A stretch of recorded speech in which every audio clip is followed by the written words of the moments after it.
Assalamualaikum warahmatullahi wabarakatuh.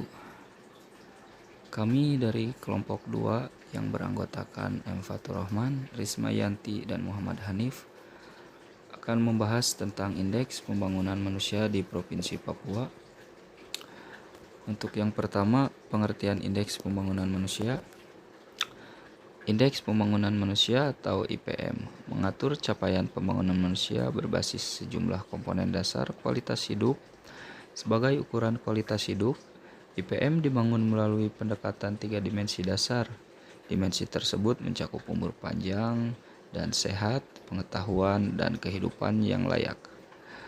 3 dimensi tersebut memiliki pengertian yang sangat luas karena terkait banyak faktor. Untuk dimensi kesehatan digunakan angka harapan hidup waktu lahir. Selanjutnya, untuk mengatur dimensi pengetahuan digunakan gabungan indikator angka, melek huruf, dan rata-rata lama sekolah. Adapun yang mengatur dimensi hidup layak digunakan indikator kemampuan daya beli masyarakat terhadap sejumlah kebutuhan pokok yang dilihat dari rata-rata besarnya pengeluaran per kapita sebagai pendapatan yang mewakili capaian pembangunan hidup layak.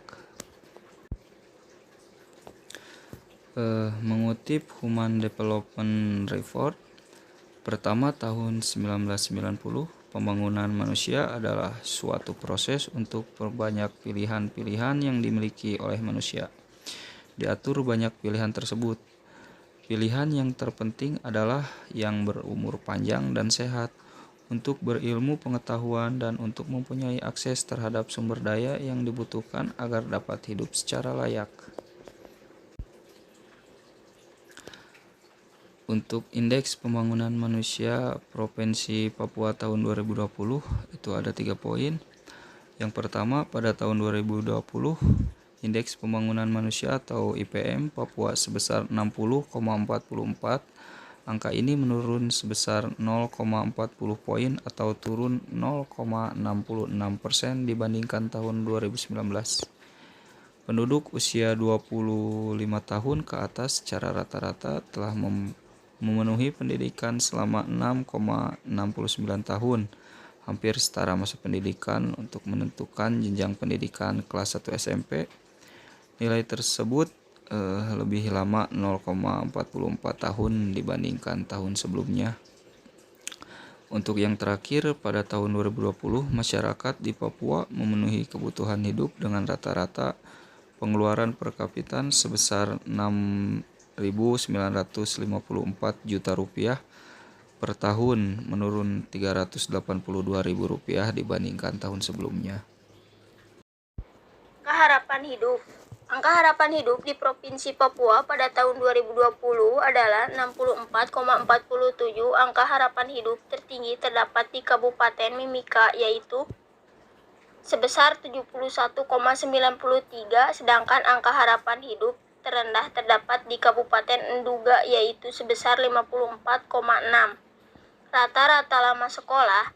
Bahkan pada tahun 2020, harapan lama sekolah di Papua telah mencapai 11,008 tahun, yang berarti bahwa anak-anak usia 7 tahun memiliki peluang untuk melanjutkan pendidikan ke jenjang pendidikan SMA kelas 2. Baik untuk pengeluaran real per kapita yang disesuaikan, UNDP mengatur standar hidup layak menggunakan produk domestik bruto atau PDB real yang disesuaikan, sedangkan BSP dalam menghitung standar hidup layak menggunakan rata-rata pengeluaran per kapita real yang disesuaikan dengan formal Atkinson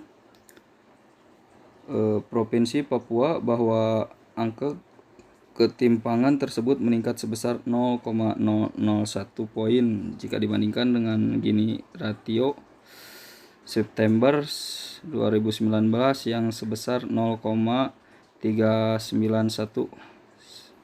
Sementara jika dibandingkan Maret 2019 yang sebesar 0,394, turun sebesar 0,002 poin. Jadi kesimpulannya, Berdasarkan hasil analisis regresi faktor yang mempengaruhi indeks pembangunan manusia di Provinsi Papua Barat adalah variabel angka, melekat huruf, rata-rata lama sekolah, pengeluaran real per kapita, sedangkan variabel angka harapan hidup. Dengan begitu di Provinsi Papua cukup meningkat pada tahun 2020. Mungkin sekian pemaparan materi dari kami semua. Maaf jika banyak kesalahan. Assalamualaikum warahmatullahi wabarakatuh.